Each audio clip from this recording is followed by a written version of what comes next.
the Iranian regime seeks to kill. The lives of courageous American heroes may be lost, and we may have casualties. Media says dozens were killed after a girls' school was hit by a strike. A regional governor says at least 63 students were killed. Another 92 were hurt. It seems like this is always like a reliving of the past. Like, it's always conflict between Iran and the U.S. Iran abandoned its nuclear weapons program by all evidence that we have in the early 2000s, and the Supreme Leader issued a fatwa or a religious declaration saying that nuclear weapons are contrary to Islamic law. This is so to my knowledge, by what this lady is saying, there is probably no evidence that Iran had nuclear warfare.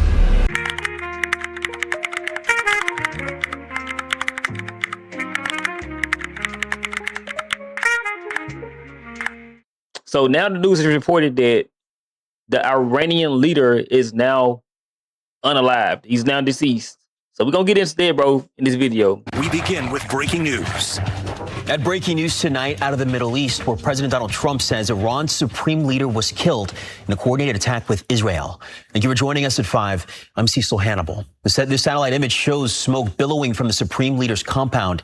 Damage seen in the image appears to show that several buildings in the compound were hit by strikes after the U.S. and Israel launched those joint attacks. It's unclear if the Iranian supreme leader was in the compound. So there was he was attacked by Israel and also the U.S. at the time. These strikes from the U.S. and Israel mark one of the most consequential military escalations in decades. Our White House correspondent Christopher Salas is live on the North Lawn tonight with the latest. Christopher. Yeah, Cecil, and the big question is what happens next in regards to this conflict? Does it spread to a broader regional war? Now, the president said despite the fact that the United States did kill the supreme leader in one of those strikes, these strikes are going to continue throughout the week and beyond. The United States military is undertaking a massive and ongoing operation to prevent this very wicked, radical dictatorship from threatening America and our core national security interests. We're going to destroy their missiles and raise their missile industry to the ground. It will be totally, again, obliterated.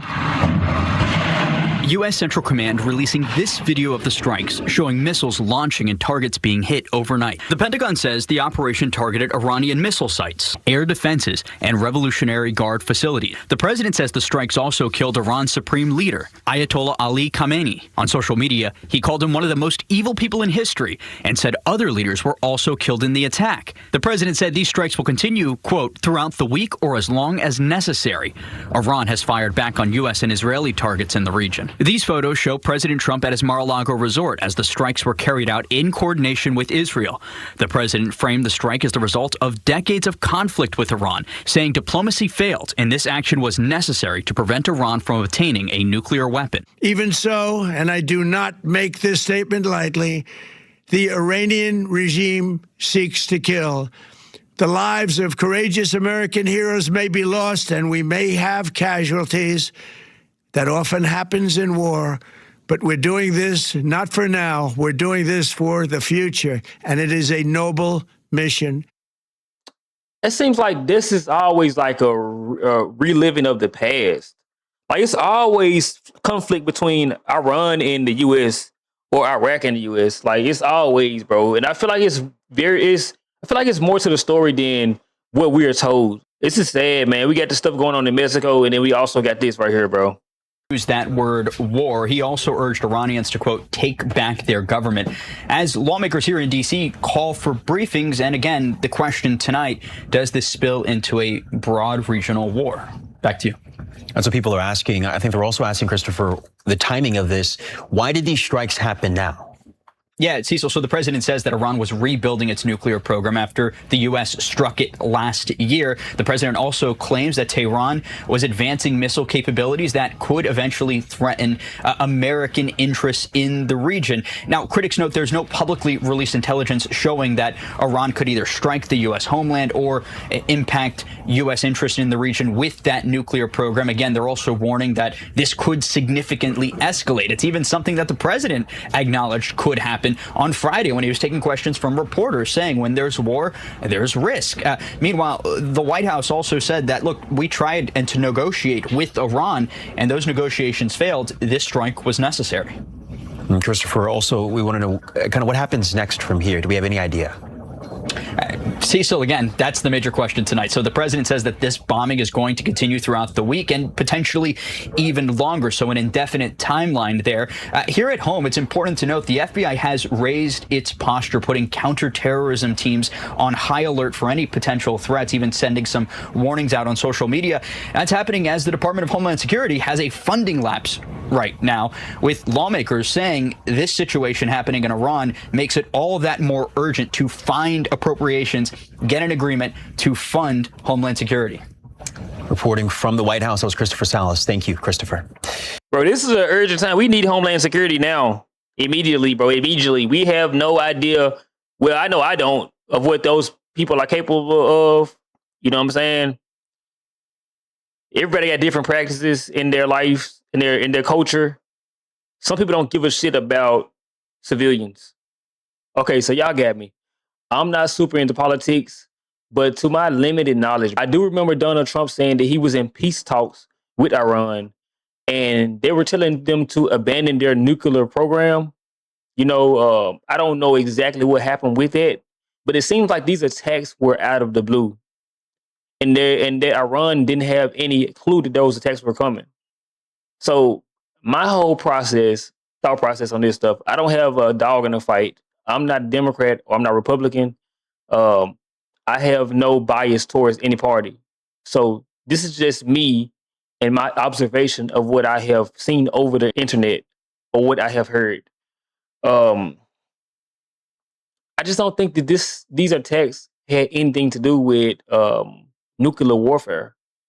I could be wrong. Iran abandoned its nuclear weapons program by all evidence that we have in the early 2000s, and the Supreme Leader issued a fatwa or a religious declaration saying that nuclear weapons are contrary to Islamic law. This is in contrast to Donald Trump's statements even from yesterday. How has this influenced the United States policymaking recently? We've seen a maximum pressure campaign on the part of the Trump administration, both the first and the second Trump administrations, and that maximum pressure campaign has increased a lot of economic pressure.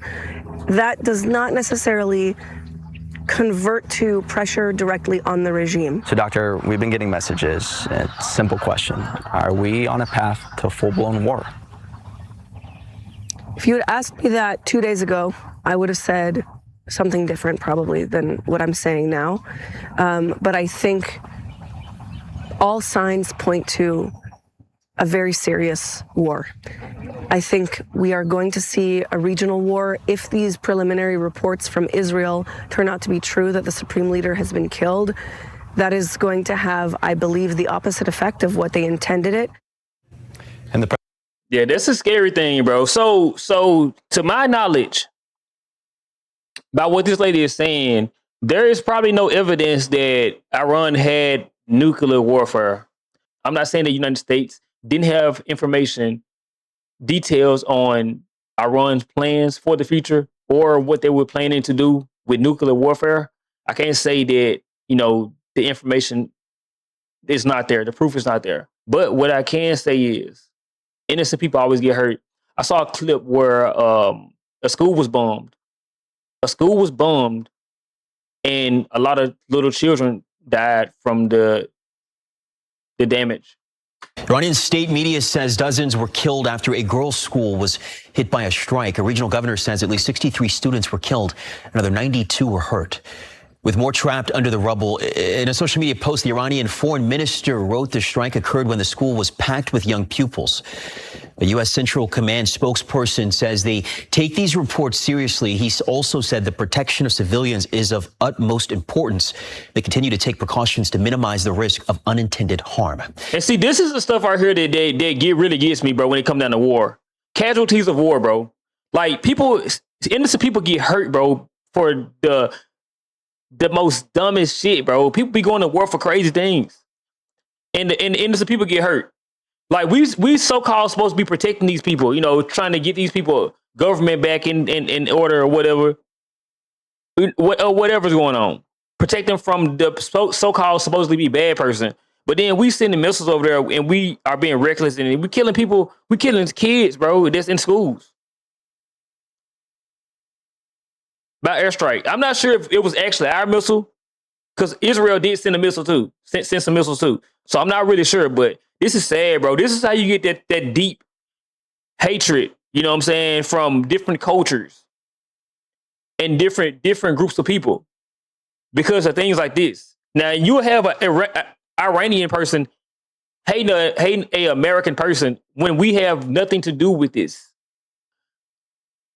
That's always the news that I always dread hearing.